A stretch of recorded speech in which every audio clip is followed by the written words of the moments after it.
পৃথিবীতে বড় আল্লাহর দুশমন ফেরাউনকে আল্লাহ ধ্বংস করতে সেনাবাহিনীর প্রয়োজন হয় নাই।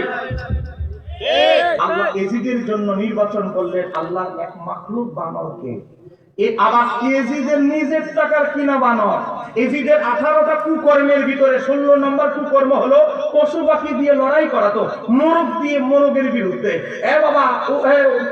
বানর দিয়ে বানরের বিরুদ্ধে যুদ্ধ লাগাতো। একটা যখন আরেকটাকে মেরে ফেলতো তখন সে কি করতো জানেন? এখানে এই ইমাম ইবনে কাসির লিখতেছে, তখন সে বিলাপ করতো। এই যে দেখেন, শোকে বিলাপ করতো। আমি বলছি না, ইমাম ইবনে কাসির উল্লেখ করছে।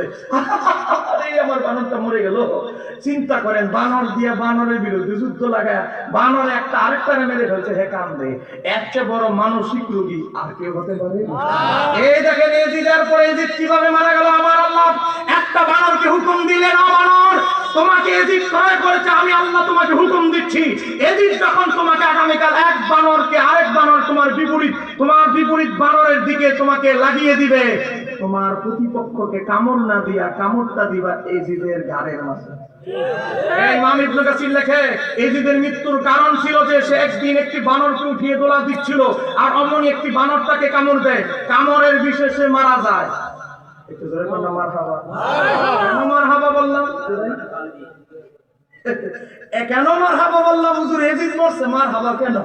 মারহাবা এই কারণে বললাম, এজিদ ইমাম হুসাইনকে দুনিয়া থেকে বিদায় করতে হাজার হাজার সৈন্য তার খরচ করতে হয়েছে, কিন্তু আমার আল্লাহ এই এজিদকে দুনিয়া থেকে বিদায় করতে কোন সেনাবাহিনীর প্রয়োজন তো দূরের কথা, একজন সৈন্যরও প্রয়োজনীয়তা আমার আল্লাহ অনুভব করে নাই। তার পালিত বানর দিয়েই জাহান্নামে পাঠিয়ে দিয়েছে। ঠিক কারণে বলতে হবে আল্লাহু আকবার।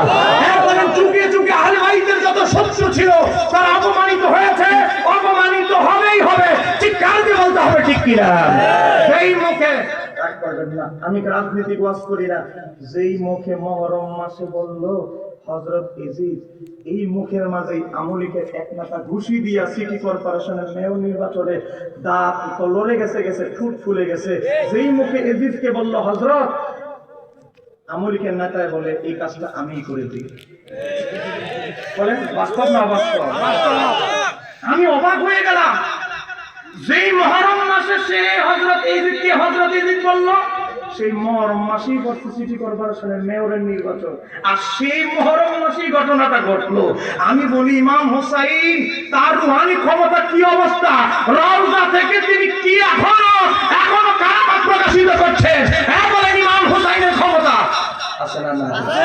বলেন ইমাম হুসাইনের রুহানি ক্ষমতা আছে না নাই? ঠিক কারণে বলতে হবে আছে না নাই? ইমাম ইবনে হাজার হাইতামি মক্কি আস-সাওয়াইকুল মুহরিকা কিতাবে লেখে, ইমাম হুসাইনের শাহাদাতের পর এজিদের একজন দালাল ইমাম হুসাইনের শাহাদাতের পিছনে একজন লোক, সে বলে, মানুষ বলে এই হুসাইনের হত্যাকারীদের সবাই ধ্বংস হয়ে গেছে। তো আমিও তো হুসাইনের হত্যায় জড়িত ছিলাম, আমার তো কিছু হলো না। ইমাম ইবনে হাজার হাইতামি মক্কি আস-সাওয়াইকুল মুহরিকা কিতাবে লেখে, সঙ্গে সঙ্গে আকাশ থেকে একটা তারকার একটা ফোঁটা আলোর ঝলক তার চোখে পড়ে, সঙ্গে সঙ্গে সে অন্ধ হয়ে গেল। ঠিক কারণে বলা যাবে কি সুবহানাল্লাহ? বলেন আমরা কি এজিদের পক্ষে না হুসাইন? বলেন এজিদের পক্ষে না হুসাইনের? তারা মুহররম মাসে ওয়াজে খুতবার মিম্বারে এজিদকে রাহমাতুল্লাহ আলাইহি বলে, আগামীতে ভোট দেওয়ার আগে আমাদের সচেতন হতে হবে কি হবে না?